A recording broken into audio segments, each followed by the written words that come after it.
Okay जी, आज का हमारा टॉपिक है system analysis and design. System analysis and design किससे रेलेवेंट है जी? ये सॉफ्टवेयर इंजीनियरिंग से रेलेवेंट टॉपिक है, यहाँ हमारे आईटी के हवाले से। और इन जनरल बात करें तो सिस्टम एनालिसिस एंड डिज़ाइन जो है ये तकरीबन हर जगह इस्तेमाल होता है। फॉर एग्जांपल ये जो रोड्स बन रहे हैं इसके लिए भी SPLC का इस्तेमाल होता है। बिल्डिंग्स, ऑर्गेनाइजेशन, ब्रिजेस, किसी भी किस्म के फील्ड में SPLC का इस्तेमाल होता है। तो सिस्टम एनालिसिस एंड डिज़ाइन के लिए सबसे पहले हमने डिस्कस किया कि सिस्टम, वर्ड सिस्टम क्या है। सिस्टम ग्रीक वर्ड सिस्टमा से निकला है। सिस्टमा का मतलब होता है combination of interlinked components, grouping of independent components linked together.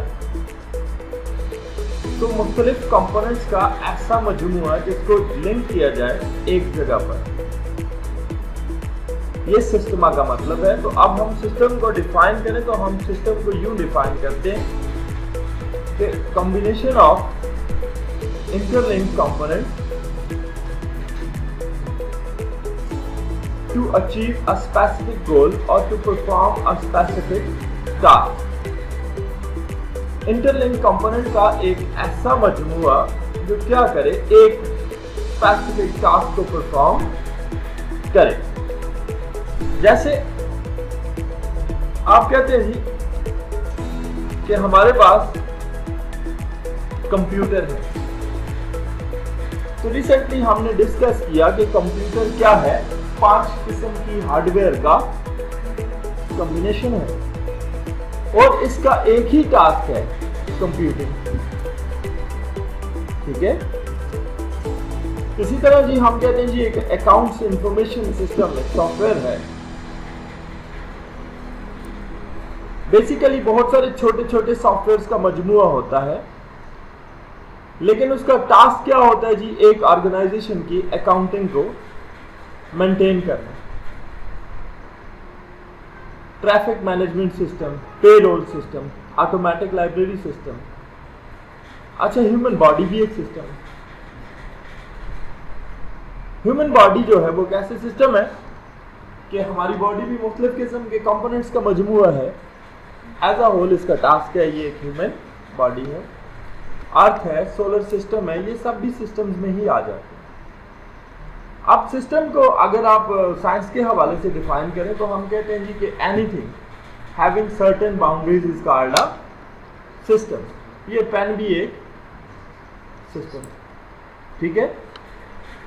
लेकिन हमारे पास यहाँ पे हम इसको कंप्यूटर साइंस के हवाले से डिफाइन करते हैं कि combination of interlinked component used to perform a unified task. अब हमारे पास सिस्टम की टाइप्स कौन सी होती हैं? टाइप्स के हवाले से जब हम बात करें तो हम सबसे पहले 2 मेजर टाइप्स पे आते हैं। एक होता है नेचुरल सिस्टम। नेचुरल सिस्टम कौन सा होता है जी? सिस्टम मेड बाय नेचर, ठीक है, जिसको कुदरत ने बनाया हो। जैसे सोलर सिस्टम है, अर्थ है, ह्यूमन बॉडी है, एयर है, ऑक्सीजन है, वाटर है। अब ये चीजें हम नहीं बना सकते, ठीक है। ये क्या है? Natural system. और दूसरा होता है fabricated system. Fabricated mean a system developed by human being. वो सिस्टम जो एक इंसान बनाता है। इंसान के बनाने वाला सिस्टम कौन सा है जी? ये कंप्यूटर हम इंसान बनाते हैं, ये रोड्स हम इंसान बनाते हैं, सॉफ्टवेयर हम इंसान ही बनाते हैं। तो ये तमाम चीजें क्या है? Fabricated system. अब सबसे पहले हमारे पास आ गया टाइप्स में फिजिकल सिस्टम क्या होता है और एब्स्ट्रैक्ट सिस्टम कौन सा होता है। तो फिजिकल सिस्टम वो होता है जिसकी फिजिकल एग्जिस्टेंस हो, जिसको टच किया जा सके, फील किया जा सके, वो फिजिकल सिस्टम है। जैसे ये हमारी एक ऑर्गेनाइजेशन एक फिजिकल सिस्टम है, ये बाय रोड जो बना हुआ है ये एक फिजिकल सिस्टम है, ये कंप्यूटर एक फिजिकल सिस्टम है। एब्स्ट्रैक्ट सिस्टम कौन सा होता है? वो सिस्टम जो फिजिकली एग्जिस्ट ना करे, ठीक है, यानी कि वो कंसेप्चुअल बेस के ऊपर बना हुआ, model of the real system हो। जैसे कल के टॉपिक में हमने बात की थी जी कि हमारे पास होती है सिमुलेशन।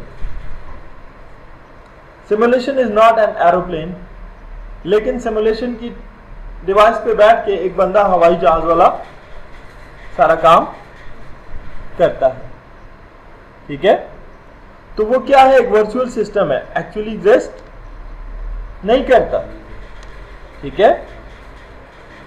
फिर हमारे पास आ जाता है जी एक टाइप ओपन सिस्टम और क्लोज सिस्टम। ओपन सिस्टम वो होता है जो अपने एनवायरनमेंट के साथ इंटरैक्ट करे, अपने एनवायरनमेंट से इनपुट ले, उस इनपुट को प्रोसेस करके अपने एनवायरनमेंट को रिटर्न करे एज अ आउटपुट, उसे हम कहते हैं ये ओपन सिस्टम है। मिसाल के तौर पे हमारे पास ये माइक्रोसॉफ्ट वर्ड है, हम इसमें टाइप करते हैं, हम इनपुट देते हैं, ये प्रोसेस करके हमें आउटपुट देता है, तो ये भी एक ओपन सिस्टम है। तो बाय नेचर तकरीबन हर सिस्टम ही ओपन सिस्टम होता है। दूसरा आ जाता है क्लोज्ड सिस्टम, वो सिस्टम जो आइसोलेटेड सिस्टम हो। आइसोलेटेड होने का मतलब है कि इंटरैक्ट ना करे अपने एनवायरनमेंट के साथ, ना एनवायरनमेंट से इनपुट ले और ना ही एनवायरनमेंट को आउटपुट। प्रैक्टिकली स्पीकिंग तो हमारे पास एक ही है, एटम का न्यूक्लियस, ठीक है, कि अगर वो एनवायरनमेंट से इनपुट लेगा तो वो ब्लास्ट हो जाएगा और हाई एनर्जी आउटपुट के तौर पर देगा, ठीक है। तो लिहाजा वो क्या होता है जी? आइसोलेटेड होता है, ना किसी जगह से इनपुट लेता है और ना किसी जगह को आउटपुट प्रोवाइड करता है। नेक्स्ट में हमारे पास आ गया एडेप्टिव सिस्टम और नॉन एडेप्टिव सिस्टम। एडेप्टिव का मतलब वो होता है वो सिस्टम जो चेंजेस को एक्सेप्ट करे, एनवायरनमेंट की चेंजेस को, और उसको रिस्पॉन्ड करे। जैसे एक इंसान की बॉडी है, उसको सर्दी भी लगती है, उसको गर्मी भी लगती है और वो उस पर रिस्पॉन्ड भी, ये एक एडेप्टिव सिस्टम है। अच्छा, ये तो हो गया नेचुरल सिस्टम में। आप जी कार की सिक्योरिटी सिस्टम है, ठीक है। अब जब आप उसको प्रॉपर की बटन से प्रेस करते हैं तो कार ओपन हो जाती है, ठीक है। सेंसर को पता लग जाता है कि ये उसका ओपनिंग का बटन है। अब कोई और बंदा जाके चाबी लगाएगा तो कार हॉर्न देना शुरू कर देगी कि ये जी इलीगल एक्सेस हो रही है। अब वो भी क्या है? एक एडॉप्टिव सिस्टम है जिसने चेंज को लिया और चेंज पे रिस्पॉन्ड कर दी।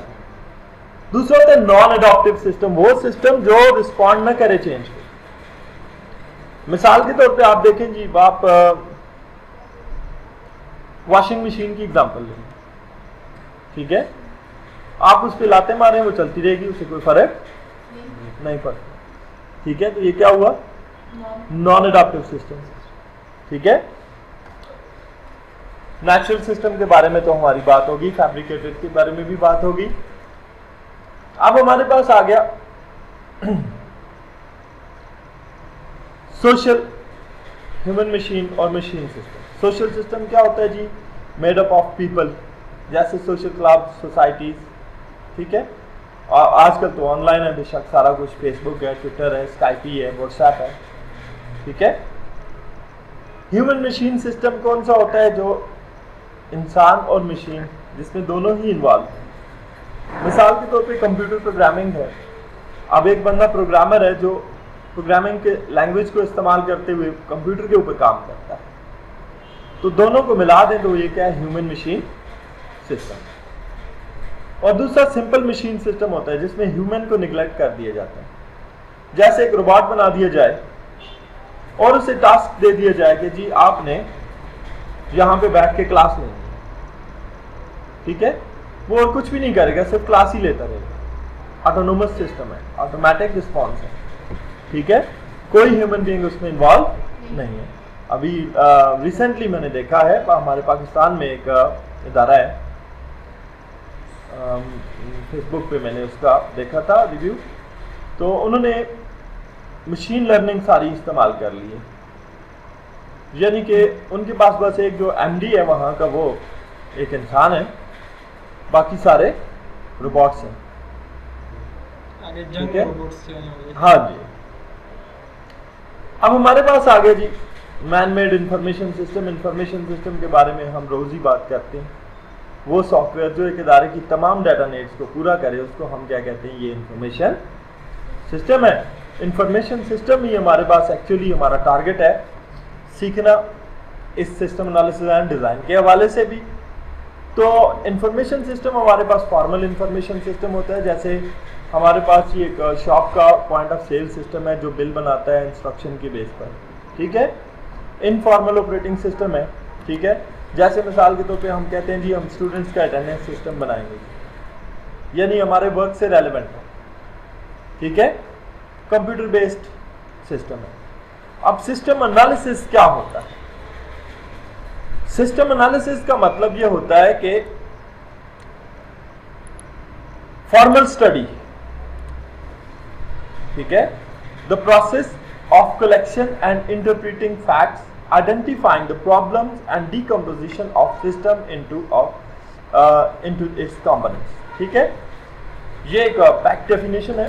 तो हम ये क्या कहते हैं जी, formal study of a system, step by step study of a system to resolve a problem relevant to the system. एक ऐसी स्टेप बाय स्टेप स्टडी जिसमें हम एक सिस्टम के प्रॉब्लम को सॉल्व करें, किसी सिस्टम को अंडरस्टैंड करें। मिसाल के तौर पे हम कहते हैं जी हमारे पास जी ये कंपनी है, हम माउस सेल करते हैं, तो हमारी सेल कम हो गई है, तो हम सिस्टम एनालिस्ट हायर करेंगे जो एनालिसिस करेगा और हमें बताएगा कि उस सेल के कम होने के पीछे क्या रीजन है। क्या हमारी पैकेजिंग नहीं अच्छी, क्या हमारी प्राइसिंग खराब है, क्या हमारी प्रोडक्ट की क्वालिटी खराब है। तो वो सारी चीजें फाइंड आउट करेगा और हमें बताएगा कि आपका प्रॉब्लम ऐसे रिजॉल्व होगा। हम चाहते हैं जी कि हम अपने इदारे के तमाम अकाउंट्स के रिकॉर्ड कंप्यूटराइज कर दें। अब इस मकसद के लिए भी हम एक सिस्टम एनालिस्ट को हायर करेंगे। वो देखेगा कि हमारा जो सिस्टम चल रहा है ऑलरेडी वो मैनुअल है या कंप्यूटराइज है। अगर मैनुअल है तो उसमें क्या ड्रॉबैक है कि हमें कंप्यूटराइज की जरूरत पड़ी है, और अगर कंप्यूटराइज है तो उसमें क्या फर्क है कि हमें नया सिस्टम बनवाना। फिर वो ये देखेगा कि हम अकाउंटिंग की एंट्री कैसे करते हैं, हम उस पर क्या प्रोसेस करते हैं और हम उससे क्या आउटपुट लेते हैं। फिर वो ये फाइंड आउट करेगा कि हाँ जी कंप्यूटर में इसका सोल्यूशन कैसे तैयार किया जाएगा और उस पर क्या एक्सपेंसेस आएंगे, उसके बेनिफिट्स क्या होंगे। तो ये सारा काम जो होता है इसको हम कहते हैं ये क्या हो रहा है जी, प्रॉब्लम सॉल्विंग हो रही है, ये सिस्टम एनालिसिस हो रहा है। करता कौन है जी, सिस्टम एनालिस्ट करता है। सिस्टम एनालिस्ट कौन है, अ पर्सन और अ ग्रुप ऑफ पर्सन। ये एक सिंगल आदमी भी हो सकता है और एक पूरी टीम भी हो सकती है। Who conduct system analysis and design, जिसका काम क्या होता है जी, वो आके सिस्टम एनालिसिस एंड डिजाइन का प्रोसेस कंडक्ट करते हैं। बेसिकली सिस्टम एनालिस्ट जो होता है ये एक डेटा साइंटिस्ट होता है। ठीक है, चलें जी चलते हैं आगे। अब हमारे पास आ गया सिस्टम डिजाइन क्या होता है। एनालिसिस के बाद अगला फेज सिस्टम डिजाइन का आ जाता है। सिस्टम डिजाइन का मतलब ये होता है कि जैसे हमने बात की जी हम एक अकाउंटिंग इंफॉर्मेशन सिस्टम बनाने जा रहे हैं। ठीक है, तो सिस्टम एनालिस्ट जब हमारे पास सारी इंफॉर्मेशन का एनालिसिस कर लेगा तो वो प्रोग्रामर्स की टीम हायर करेगा। ठीक है, जो क्या करेंगे जी, system analysis and design perform करेंगे। ठीक है, जो उस एनालिसिस की बुनियाद पर हमें एक ऐसा सॉफ्टवेयर बना के देंगे जो हमारी मर्जी के मुताबिक हमारे रिकॉर्ड्स को इनपुट करेगा, उनको प्रोसेस करेगा और हमें आउटपुट भी देगा।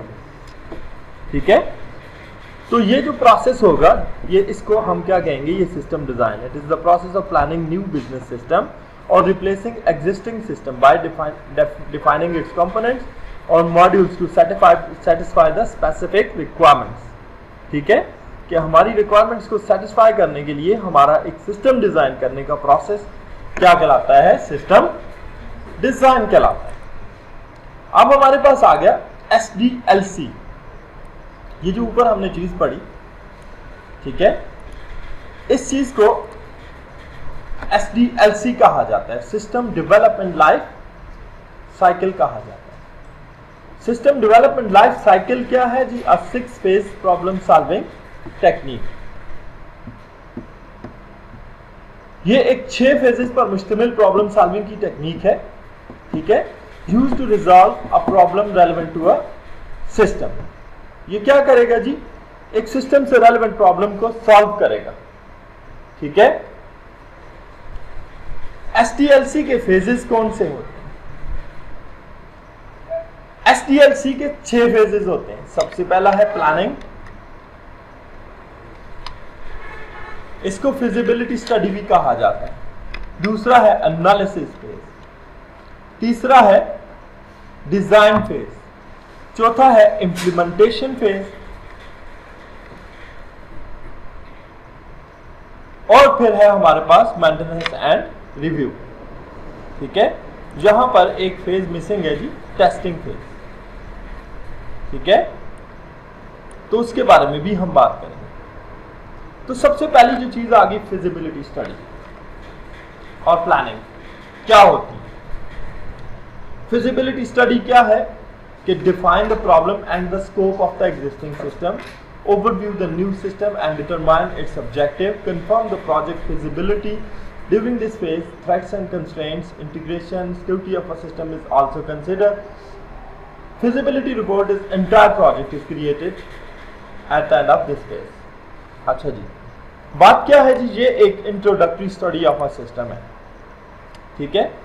मिसाल के तौर पे हम चाहते हैं जी कि हम अपने इदारे के लिए एक MIS बनाए, मैनेजमेंट इंफॉर्मेशन सिस्टम बनाए। तो हमारे पास सिस्टम एनालिस्ट की टीम आएगी, वो स्टडी करेंगे, हमारे प्रॉब्लम को हम उनके सामने डिफाइन करेंगे। सबसे पहला स्टेप तो इसका ये होता है प्रॉब्लम डेफिनेशन, कि जी हमें क्या चाहिए जी? मैनेजमेंट इंफॉर्मेशन सिस्टम चाहिए जो हमारे तमाम डेटा को क्या कर दे? कंप्यूटराइज कर दे, ठीक है। अब अगले बंदे के पास प्रॉब्लम आ गया तो वो क्या करेगा जी? उसकी फिजिबिलिटी कंडक्ट करेगा, ठीक है। फिजिबिलिटी कंडक्ट करते हुए क्या बातें माइंड में रखेगा? सबसे पहले हमारे एग्जिस्टिंग सिस्टम को देखेगा कि हम क्या क्या ऐसा रिकॉर्ड है जो हम प्रोसेस करते हैं।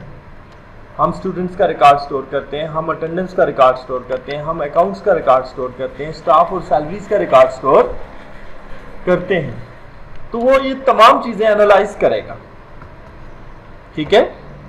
एनालाइज करने के बाद वो ये डिसाइड करेगा कि ये इसके लिए कौन सा सूटेबल कंप्यूटर लैंग्वेज होगी जिसमें वो प्रोग्रामिंग करेगा, ठीक है, और सॉफ्टवेयर डेवलप करके हमें देगा। उसका सॉफ्टवेयर का हमें बेनिफिट क्या होगा, उसका लॉस क्या होगा, ठीक है। और इस सब की बुनियाद पे वो एक फिजिबिलिटी रिपोर्ट भी तैयार करेगा, ठीक है। और वो रिपोर्ट हमें प्रेजेंट करेगा जी कि ये रिपोर्ट बनाई है हमने, तो आप क्या ये सॉफ्टवेयर बनेगा, इस पे आपकी इतनी कॉस्ट आएगी, ये बेनिफिट्स है और ये ड्रॉबैक्स है। अब अगर हमने अप्रूव कर दी तो SDLC अगले फेज में चला जाएगा। अब SDLC की टाइपिंग क्या है? सबसे पहले तो हमारे पास टेक्निकल फिजिबिलिटी होती है। टेक्निकल फिजिबिलिटी क्या है कि एनालिस्ट फाइंड करेगा कि हमें किस हार्डवेयर की जरूरत है, किस सॉफ्टवेयर की जरूरत है, क्या वो चीजें हमारे पास अवेलेबल है या नहीं है, या उन्हें इंपोर्ट करने की जरूरत पड़ेगी। टेक्निकल फिजिबिलिटी में सिस्टम एनालिस्ट की टीम ये भी फाइंड करती है कि हाँ जी, अगर इनको सॉफ्टवेयर बना के दे दिए जाए तो क्या ये इदारा, ये लोग इस काबिल हैं कि वो उस चीज को हैंडल कर सकेंगे, या उन्हें भी ट्रेनिंग देने की जरूरत पड़ेगी, ठीक है। अगली बात आ जाती है ऑपरेशनल फिजिबिलिटी, ठीक है। ऑपरेशनल फिजिबिलिटी का मतलब क्या है कि ये जो प्रोडक्ट बनाई जा रही है इसको कितने अरसे के लिए डिप्लॉय किया जाएगा, कितने अरसे के लिए इंप्लीमेंट किया जाएगा, ठीक है, इसकी वर्किंग कैसे होगी, और इसके लिए हमें प्रोजेक्ट को ऑपरेट करने के लिए कितनी टीम की जरूरत है, कितने प्रोग्रामर्स की जरूरत है, वो कौन हायर करेगा, इस चीज को स्टडी करना ऑपरेशनल फिजिबिलिटी। फिर होता है इकोनॉमिकल फिजिबिलिटी। इकोनॉमिकल फिजिबिलिटी को आप CBA भी कहते हैं, कॉस्ट टू बेनिफिट एनालिसिस। इसमें क्या होता है जी, सिस्टम एनालिस्ट फाइंड करता है कि ये जो नया सिस्टम वो डेवलप करने जा रहा है उसकी कॉस्ट कितनी होगी, कितने पैसे लगेंगे उसमें, ठीक है, और उसके बेनिफिट्स क्या हो। हम मिसाल के तौर पे देखें, ये पेन है, आप मार्केट से खरीदते हैं, अगर ये 20 रुपए का है तो ये अगर आपको 30 रुपए का फायदा नहीं देगा तो आप इसे बाय नहीं करेंगे, ठीक है। इसी तरह एक ऑर्गेनाइजेशन मिसाल के तौर पे वो 5 लाख रुपए का सॉफ्टवेयर बनाते हैं MIS, ठीक है, तो अगर उन्हें उससे 10 लाख का बेनिफिट नहीं होगा तो वो सॉफ्टवेयर कभी भी नहीं बनवाएंगे, ठीक है। तो CBA में यह चीज फाइंड की जाती है कि इसके ऊपर कॉस्ट क्या आएगी और इसके ऊपर बेनिफिट क्या हो, ठीक है। फिर एक होता है लीगल फिजिबिलिटी। लीगल फिजिबिलिटी वैसे कंप्यूटर के सॉफ्टवेयर के केसेस में नहीं होती, ये होती है लीगल रिक्वायरमेंट्स के केस में, ठीक है। लीगल रिक्वायरमेंट्स क्या होता है जी, मिसाल के तौर पे आप एक रोड कंस्ट्रक्ट कर रहे हैं, एक जगह पे बिल्डिंग बना रहे हैं, क्या वहां पे गवर्नमेंट की तरफ से इजाजत है या नहीं है, और क्या आपके पास इस प्रोजेक्ट का लाइसेंस है जो आप करने जा रहे हैं, ठीक है।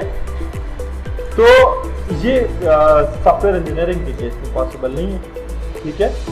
उसके बाद आ जाता है स्केड्यूल फिजिबिलिटी के, हम अपनी डेडलाइंस तय करते हैं कि कितने अरसे में हमने प्रोजेक्ट बनाना है, उस प्रोजेक्ट के कितने फेजेस होंगे, ठीक है, और किस तरह हम उसको इम्प्लीमेंट करेंगे। तो इन तमाम की बुनियाद पर हम फिजिबिलिटी रिपोर्ट तैयार करते हैं और उसको प्रेजेंट करते हैं। ये तो हो गया जी SDLC का हमारा पहला फेज। आज की बात यहाँ पे क्लोज करते हैं क्लास को, इससे अगली बात इस पर इंशाल्लाह कल करें।